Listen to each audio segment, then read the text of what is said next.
Hey, ¿qué tal estáis? Chavales, estamos en un nuevo vídeo de FIFA 19 y como estáis viendo, hoy os traigo un nuevo SBC. Es el SBC de Vardy, jugador del mes. Es el jugador de mes de abril de la Premier League. Y lo traigo más tarde porque normalmente salen los viernes a las 4, pero FIFA, como sigue tratándonos como una basura, porque ya habéis visto el fin de semana que hemos tenido con los servidores, pues bueno, se la suda y esto te lo suben aquí sin avisar. ¿Por qué? Porque el viernes son los TOTS. ¿Y qué quieren que hagan? Pues no quieren que os haga regalado. Por supuesto, os digo que os esperéis a los TOTS, porque la bajada va a ser real. A día de hoy este plantilla vale 217.000 monedas.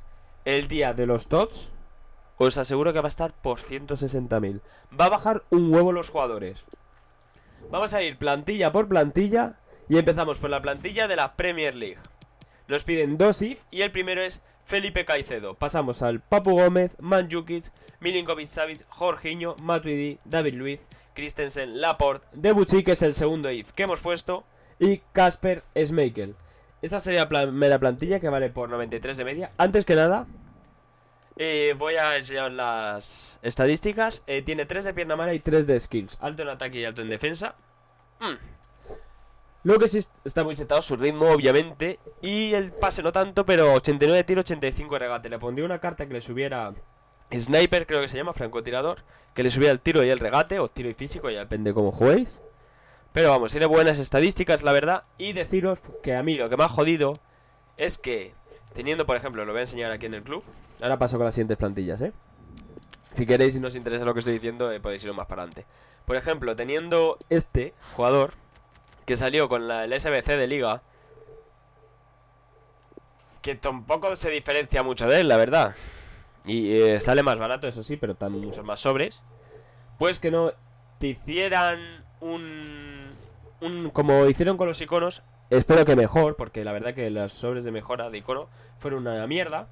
Pero por lo menos que pudieras mandar este Vardy, porque yo este Vardy no me lo voy a hacer. Si valiera tan poco, como si valiera un poco más que el otro, pues sí me lo hacía, pero vamos. Y por cierto, mañana no, el jueves habrá directo acabándonos a Eusebio. Y vale, dicho eso, pasamos a la plantilla de Inglaterra. Ahí tendréis pack opening de los dos, eso ya lo sabéis. Nos vale esta plantilla 94.000 monedas y también nos pide 2 IF. Empezamos por Timo Werner, Lacazette, Max el IF de 82, Fernandinho, Mkhitaryan, Bernardo Silva, Halstenberg, que es el otro IF, Maguire, Koscielny, Kepa y Pickford. No necesita lealtad ni cambios de posición. Y otra cosa, recordad que hay jugadores que han cambiado la media, como por ejemplo este Kepa, que está el de 83, que de hecho es mi portero, pues también está el de 84. Pasamos ahora a la plantilla de jugador del mes, que es la más barata, vale 30.000 monedas. Y nos dan un sobre de jugadores oro premium. Ya decía yo que 50.000 no iba a ser. Empezamos por Mount, que vale unas 10.000 monedas. Es el primer IF que nos piden. Seguimos con J. Rodríguez, jugadores todos no brillantes, Grealish, Barfrede, Feilhaber, Oxipa, Heinz, Bradley, Stephen y Duric, que es el jugador IF, el último que hemos puesto. Poner Milan Duric para que os salga, porque si ponéis Duric creo que no sale. Pero nada, eso sería toda la plantilla por 217.000 monedas. Ya os digo, esperaos al viernes, porque el jueves van a bajar los precios y el viernes van a reventar. Así que nada, dejad vuestro like, suscribiros y nos vemos en el próximo vídeo. Adiós.